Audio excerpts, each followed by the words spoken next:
Shalom sidang jemaat yang dikasihi oleh Tuhan. Di tengah dunia yang selalu bising, bunyi notif yang seolah tiada hentinya, kita sering merasa seperti doa kita harus penuh kata-kata. Tapi saudara tahu ada kekuatan yang luar biasa dalam doa yang lebih sederhana. Ya, doa yang datang dari keheningan yang tak terucapkan. Silent prayer adalah doa yang lahir dari kedalaman hati, tanpa banyak kata, tanpa banyak bicara. Ini adalah bentuk penyerahan diri kepada Tuhan yang tidak memerlukan penjelasan panjang lebar. Saat kita diam dan hanya membuka hati, kita memberi ruang bagi Tuhan untuk berbicara ke dalam hati kita. Markus 1 ayat 35 berkata demikian, "Pagi-pagi benar, waktu hari masih gelap, Tuhan Yesus bangun dan pergi keluar. Ia pergi ke tempat yang sunyi dan berdoa di sana." Garis bawahi, ia pergi ke tempat yang sunyi dan berdoa di sana. Dalam satu ayat sederhana ini, kita melihat suatu yang luar biasa, saudara. Yesus Sang Anak Allah memilih untuk menyepi bukan karena ia lemah, tetapi karena ia tahu bahwa kekuatan rohani lahir dari keintiman dengan Bapa. Yesus memilih pagi-pagi benar di mana saat masih gelap, ketika dunia belum sibuk dan suara belum ramai. Yesus memilih tempat yang sunyi, jauh dari keramaian, bukan hanya secara fisik, tapi juga secara spiritual. Ia memilih tempat di mana hati bisa tenang dan suara Bapa bisa terdengar tanpa gangguan apapun.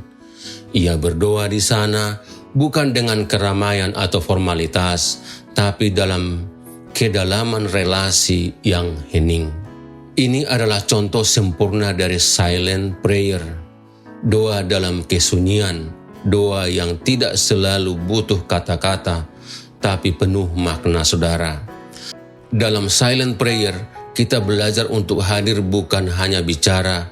Kita juga tidak memaksakan agenda, menyodorkan daftar pokok doa, melainkan membuka hati, memberi ruang bagi Tuhan untuk berbicara dalam keheningan.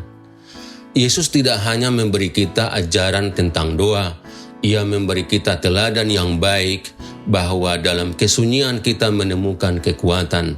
Diam bukan berarti jauh dari Tuhan, tetapi justru kadang dalam diam kita paling dekat dengan Tuhan. Doa Yesus di tempat yang sunyi itu mencerminkan pemisahan diri dari hiruk-pikuk dunia, fokus pada hadirat Allah, keheningan sebagai ruang pertemuan dengan Bapa. Di masa lalu dalam doa puasa pusat dan cabang-cabang yang diadakan di luar kota, ada satu sesi di mana kita berdoa sendiri-sendiri.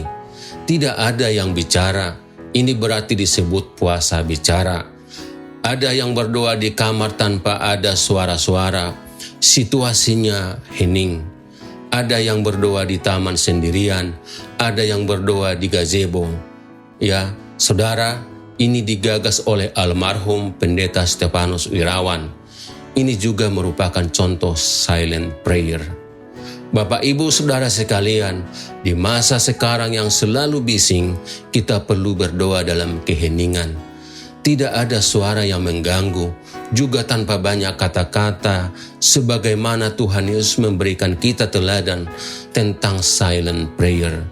Sebab ada kekuatan melalui kedalaman relasi yang hening. Silent prayer. Amin, mari kita berdoa. Tuhan Yesus, Engkau memilih kesunyian untuk bertemu dengan Bapa.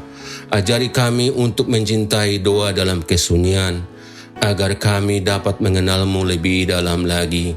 Kami rindu seperti Engkau hadir dalam kesunyian pagi itu. Dalam nama Tuhan Yesus kami berdoa. Amin.